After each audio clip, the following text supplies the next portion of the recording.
آج کی آیت، میں تمثیلوں میں اپنا منہ کھولوں گا، میں ان باتوں کو ظاہر کروں گا جو بنائے عالم سے پوشیدہ رہی ہیں۔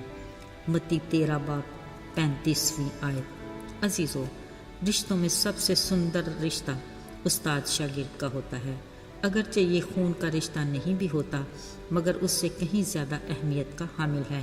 باشعور لوگ ہمیشہ استاد کا احترام کرتے ہیں، وہ اس بات کا احساس کرتے ہیں کہ استاد ہی ہے جو اخلاق اور کردار کو سنوارنے اور اعلیٰ شخصیت کی تعمیر میں اہم کردار ادا کرتے ہیں۔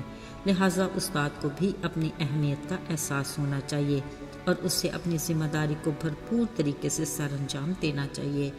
یاد رہے، خدا کی طرف سے دی ہر ذمہ داری کا حساب ضرور ہوگا، جس میں درس و تدریس کا شعبہ بھی انتہائی حساس ہے، کیونکہ استاد کا رویہ اور سلوک ہی ایک معصوم بچے کو کامیاب بناتا یا پھر ناکامی اور مایوسی کے اندھیرے میں دھکیل دیتا ہے۔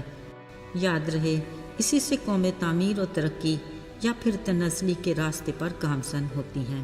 عزیزو، زندگی کا کوئی بھی پہلو ہو، بہترین نمونہ اور اعلیٰ مثال فقط ایک ہی ذات ہے، اور وہ ذات ہے یسوع مسیح، اور زندگی کے انجانے راستوں میں رہنمائی کے لیے صرف خدا کا کلام ہی مشعل راہ ہے۔ باحثیت استاد وہی لاسانی ہے۔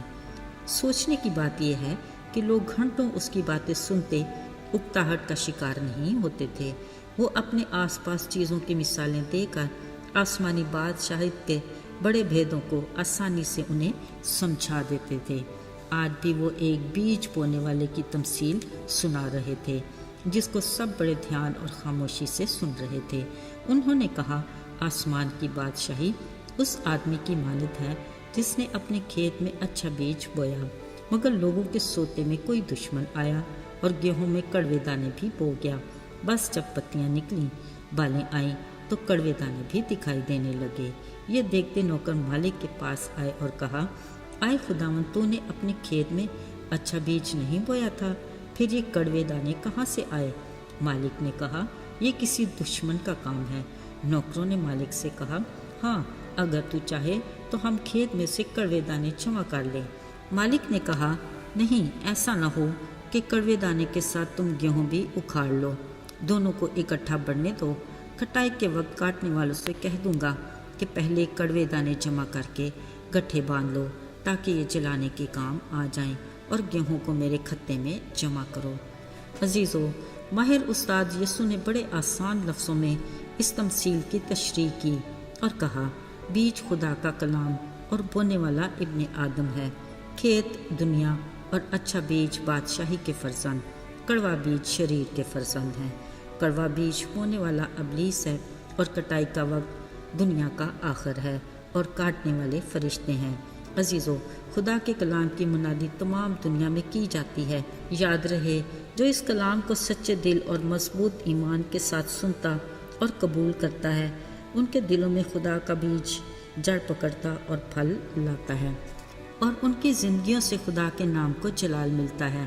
کلام کے مطابق خدا کے فرزند اپنے باپ خدا کی بادشاہی میں آفتاب کی مانند ہوں گے، مگر وہ لوگ جو خدا کے کلام کو سنتے تو ہیں، وقتی طور پر قبول بھی کرتے ہیں، مگر دل کی زمین میں کلام کا بیج جڑ نہ پکڑنے کی وجہ سے آزمائشوں اور دنیاوی فکروں کا شکار ہو جاتے ہیں۔ ایسے میں ابلیس کلام کو چرا لے جاتا ہے۔ یہ کڑوے دانے ابلیس کے وہ فرزند ہیں جن کی زندگی بے قیام ہے۔ ایسوں کے لیے خدا کا کلام واضح ہے کہ دنیا کے آخر میں ان کا ٹھکانہ آگ کی جلتی بھٹی ہے۔